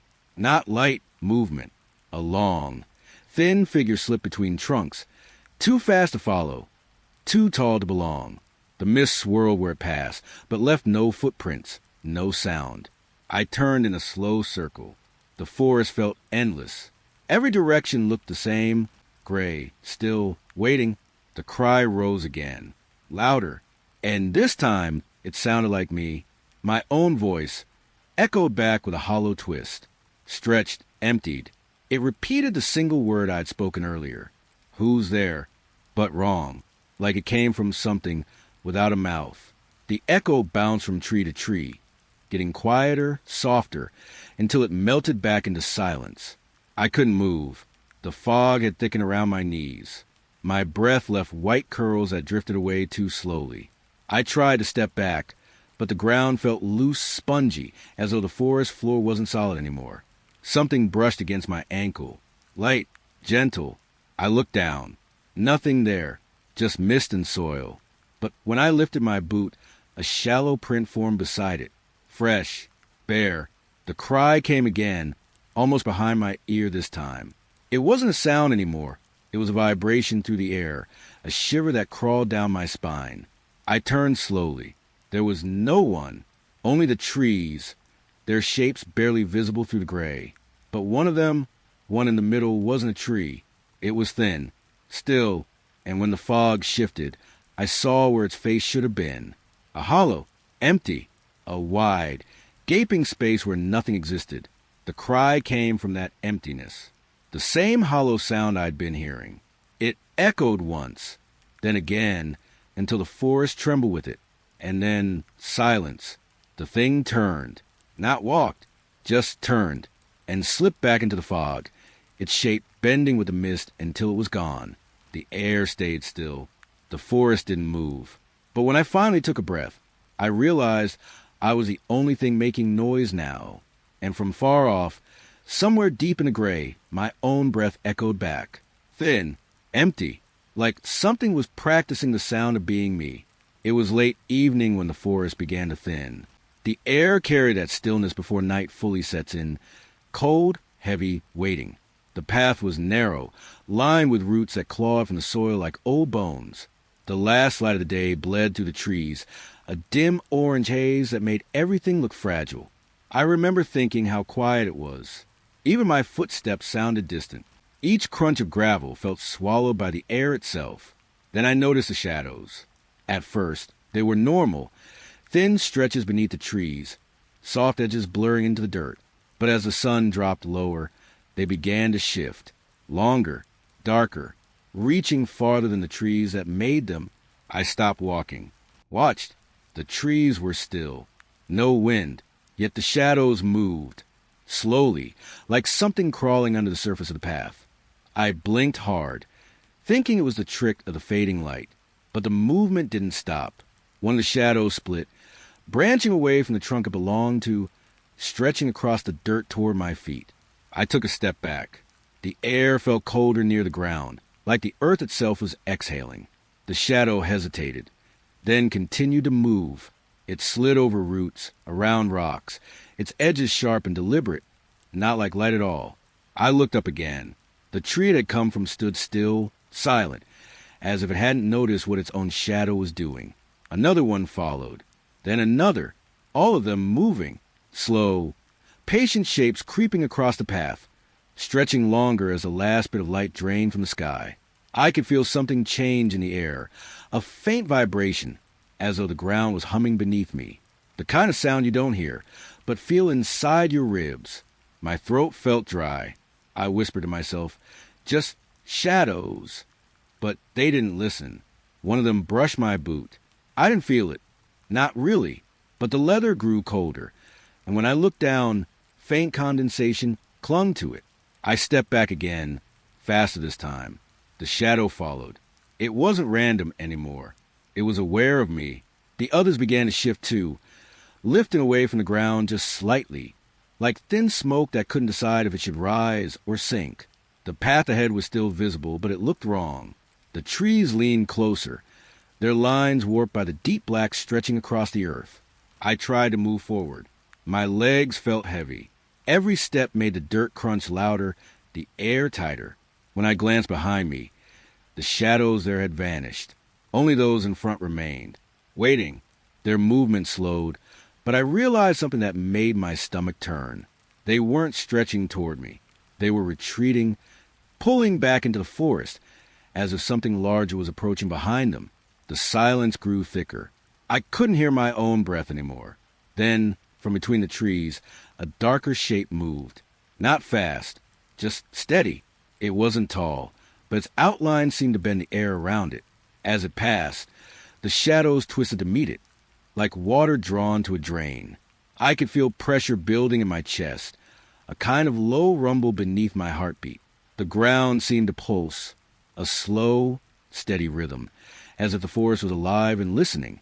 I wanted to turn back, run, but when I looked behind me, the path was gone, only darkness, stretching endlessly between the trees. The thing stopped in the center of the trail. It didn't move, but its outline wavered, as though the light itself couldn't stay still around it. The shadows pulled at its feet, merging, rippling, becoming one single shape that spread outward again. When it touched my boots, I felt something, a faint pulse, a heartbeat not my own. My breath caught, the air burned in my throat, and then in complete silence, the figure dissolved, its shape breaking apart into 1,000 fragments of darkness that slid back into soil. The path was empty again. The trees stood still. No wind, no sound. But the shadows, they didn't return to normal. They stayed long, unnaturally stretched across the dirt, as if remembering what they'd become. I walked past them slowly, careful not to step on any of them. Even as I reached the clearing ahead, I could feel them still, following beneath me, moving when I moved. And when I finally stopped, the last light disappeared completely. The shadows didn't fade with it. They just lingered, breathing quietly beneath my feet. The fog was thick that night, heavier than I'd ever seen it. It clung to the trees, sinking low across the ground like a living thing. Every breath I took came back cold, wet against my throat. The forest felt smaller somehow, every shape blurred, every shadow uncertain. My lantern threw only a faint glow, just enough to see the dirt path ahead. The rest was swallowed whole. I remember thinking I should turn back, that the air didn't feel right, too still, too heavy, but I didn't. I kept walking. Each step sank softly into the damp soil. The mist curled around my boots, twisting with every move, like it noticed me. I tried not to look at the trees. Their trunks bent strangely in the fog, as if leaning closer, watching.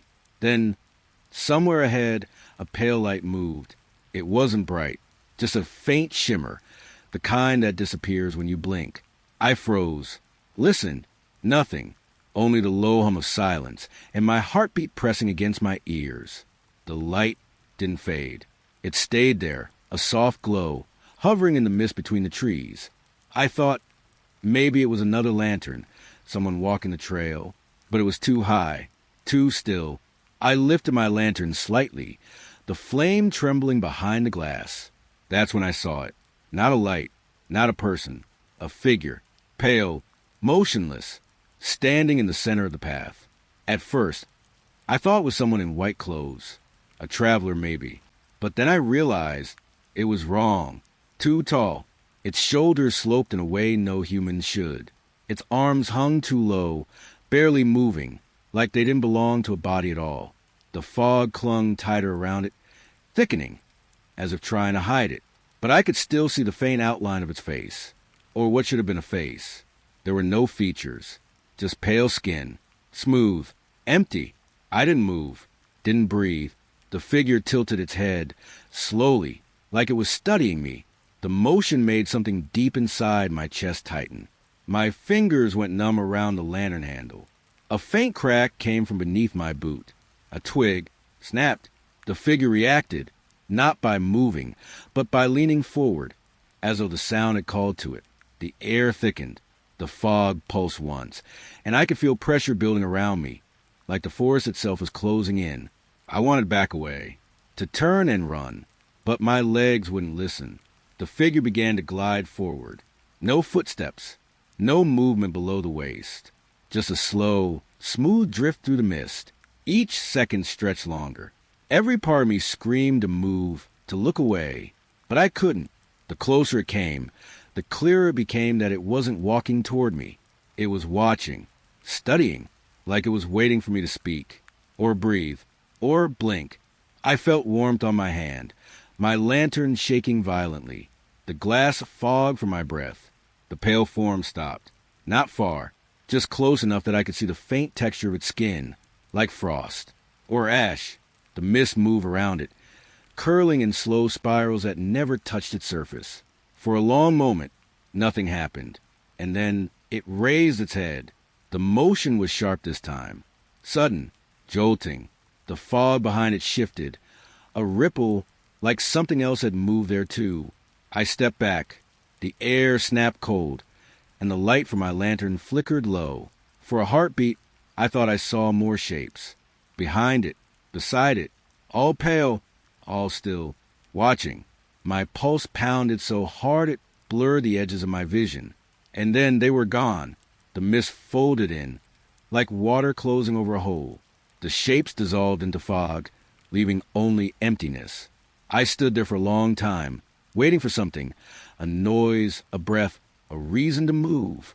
But there was nothing, only the faint rustle of wet leaves, and the sound of my own heartbeat slowing again. When I finally turned back toward the path, the fog had shifted. It moved differently now, as if stirred by something deep within it. I kept walking, slowly, the lantern dim in my hand. The forest was silent again, too silent. But I swear, every few steps, behind a curtain of mist, I could still feel it, that pale shape, following, just out of sight. The morning came softly, almost too softly. The fog was still there, low, white, unmoving, covering the ground like it refused to leave. The trees stood motionless, their branches heavy with dew, their bark dark and slick. The birds didn't sing. Not yet, not here. It was the kind of dawn that didn't feel new. It felt left over, like the night had never really ended. I stood at the edge of the trail, my boots sinking into wet earth, my breath pale against the air. The world was quiet, too quiet for morning. The fog tasted faintly of iron, the kind of metallic cold that stays on your tongue long after it should be gone. I kept waiting for something. A voice, a movement, the crack of a branch in the distance. But there was nothing, only the ache in my chest and the memory of what I'd seen. That pale shape, still, watching, gone now, but its absence felt heavier than its presence ever did. Every shadow seemed slower, every breath too loud. I started walking again, though I didn't remember choosing to. The path looked different now, as if it had been rearranged while I slept. The trees leaned closer together, the moss thicker, the air thinner. The lantern I carried was empty, its glass smudged, its wick cold and black. I should have felt relieved. The figure was gone. The night had passed. But the light didn't feel like safety anymore. It felt like a lie. I watched the fog roll between the trunks, slow and heavy, as though it carried something with it. The longer I looked, the more I felt it, the faint pulse beneath the stillness. Something alive. But far away, M.Y. fingers brushed the rough bark of a tree. It was damp, cold. The texture reminded me of skin, not alive, but not quite dead either. I pulled my hand away and wiped it against my coat. The fabric was soaked through. I hadn't realized it was raining, except it wasn't. The moisture came from the fog itself, from the breath of the forest. I thought about the figure again, how it had moved without sound, how it had looked at me without eyes, and I wondered if it ever truly left. I reached the clearing where I'd first seen it. The grass was flattened, bent outward, as though something stood there, pressing down the earth in silence. The air was colder here.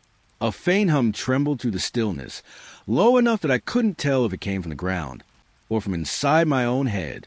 The sky was beginning to brighten, a thin silver light stretching between the branches. But it didn't warm anything. It only revealed more of the mist, more of the emptiness. Somewhere deep within the trees, a crow finally called. Its cry broke through the silence, jagged and hollow. It echoed once, then faded completely. I closed my eyes. For a moment, I tried to remember what morning used to feel like. The warmth, the safety, the simple act of breathing without fear. But it was gone, like everything else. When I opened my eyes, the trail behind me had disappeared. The fog had drawn itself across it, erasing every trace of my path. I felt no panic, only a strange stillness, as if this was how it was meant to end. The forest didn't want me gone. It wanted me quiet. Still, like it, the air trembled again. A faint vibration beneath my boots, spreading upward into my legs, my chest, my skull. Not pain, just presence. It wasn't trying to frighten me anymore. It was reminding me that I was part of it now. I took a slow breath. The fog moved with it, curling around my face, cool against my skin. The forest had no edges now, no beginning, no end, just white and silence. And me, for the first time, I realized I wasn't waiting for sun. I was waiting for the fog to take me back. The hum grew softer, steadier, almost gentle. I stood there, hands still, eyes open, watching the world dissolve into a pale blur. And as the light spread through the mist, I finally understood the night hadn't ended at all. It had only learned how to look like morning.